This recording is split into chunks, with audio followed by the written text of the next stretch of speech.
So it is no secret to anybody that knows me that Bioshock is my favourite game series of all time. And I'm making this video today to just talk about why I think Bioshock is such a 10 out of 10 game series, whether it be Bioshock 1, Bioshock 2 or Bioshock Infinite, what they do so well to captivate me and to put me straight into the world that each one foretells and foreshadows, and why if you haven't already played Bioshock 1, 2 or Infinite, then you should definitely go out and buy it and give it a go. So without further ado, let's begin. So, without a doubt in my mind, the Bioshock franchise has two of the most detailed and well-crafted worlds potentially in the whole of gaming history. But maybe I'm a little bit biased, but I still think this is true to some extent. For instance, take Rapture, the underwater city of Bioshock 1 and 2, which was once a bustling utopia for many of mankind's greatest artists and thinkers, for them to come together and get away from all the oppression of the real world and its government. However, this very lack of a government in the end was what actually caused Rapture's downfall, when the people of the city turned towards activists such as Atlas,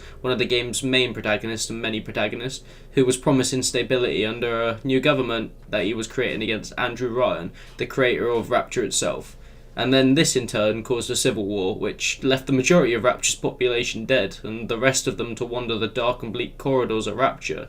And many of them became the crazy splicers that you'll then encounter on your playthrough due to the effects of Adam, which was a substance people were using that allowed them to alter their genetic material and then in turn gave them somewhat superhuman powers, and any of the normal people that were left behind just went into hiding to protect themselves, which just caused the entire city to crumble around everyone. Your character Jack then manages to make his way down into the war-torn ruins of Rapture via a lighthouse that his plane crashes next to, and finds himself in the middle of Andrew Ryan and Atlas, and this is where your story starts and continues from. So in just about a minute of me talking about the basic plot of Bioshock 1 and Rapture and how the world came to be and came to crumble, Bioshock already has so many more themes and so much more plot and background story and character development and just so much more in it, and just the basic story, than most games that released in 2018 and even 2019 now. I mean, when I played Bioshock 1 for the first time, I was so captivated by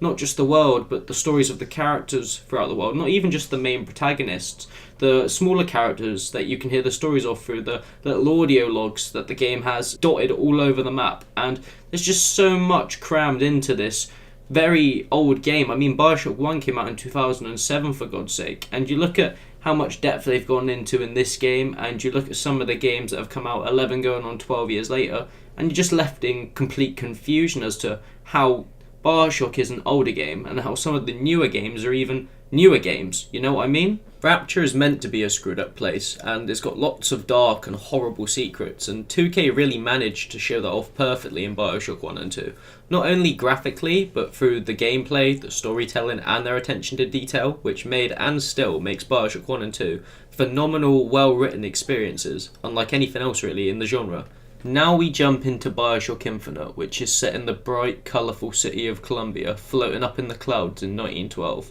However, Columbia, unlike Rapture, is still a very peaceful and beautiful place, bustling with life upon arrival, and is very ahead of its time in terms of technology than it should be for its 1912 setting. The city of Columbia can float due to the discovery of the Lutece particle by the Lutece twins, two of Infinite's main characters. The particle holds atoms at fixed positions, causing quantum levitation, which allows the city of Columbia to be suspended in the air indefinitely.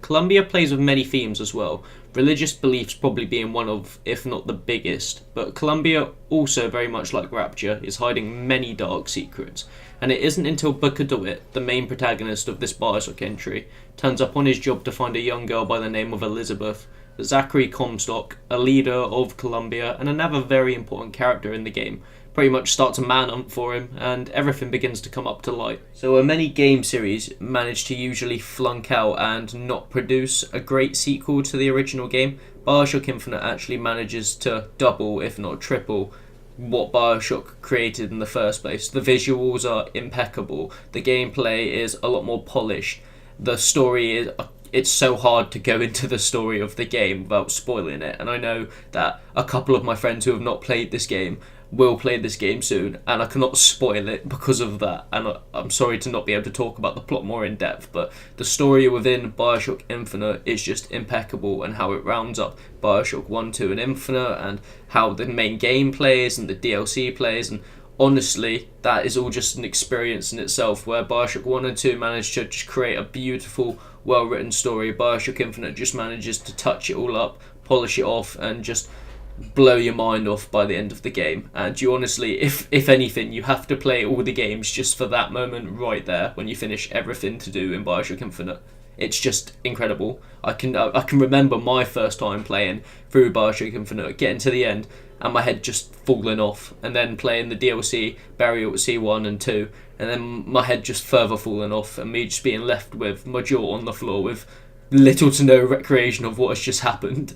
Bioshock Infinite manages to throw my emotions all over the place, leave me wondering what's going on, and once you finally piece everything together, you're just absolutely amazed and shocked, and really you're just feeling a ton of emotions all at the same time. And that's just through the story, like the main story there. Just like Bioshock 1 and 2, there's so many side stories and little side things that you won't even find on, say, your first playthrough, or maybe even your second playthrough, that you'll just stumble across when you've played the game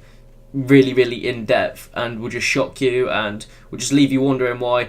this game is so, I'd like to say underrated, but I'd say like mid-tier compared to some games, as I said before, that are coming out in the most recent years. So now combine up all of these themes that Bioshock has already explored with its deep story throughout the entire trilogy, with its fluid and diverse combat using both normal weapons such as guns and the superpowers within both games that are known as either plasmids or vigors, depending on which game you're playing. There are a large amount of upgrades that are also available to you for these combat styles in all of the games, and the wide variety of enemies that you'll come up against in both worlds, and you truly have what I think is an absolutely amazing experience that, to me, and maybe you in future already if you've played the games, is truly unrivaled by anything else. So if you haven't already, I truly recommend that you go pick up Bioshock the Collection from your local retailer, the PlayStation Store, the Xbox Store, CD Keys. You can probably get it cheap on there, because if you haven't played the trilogy, you are truly missing out on one of the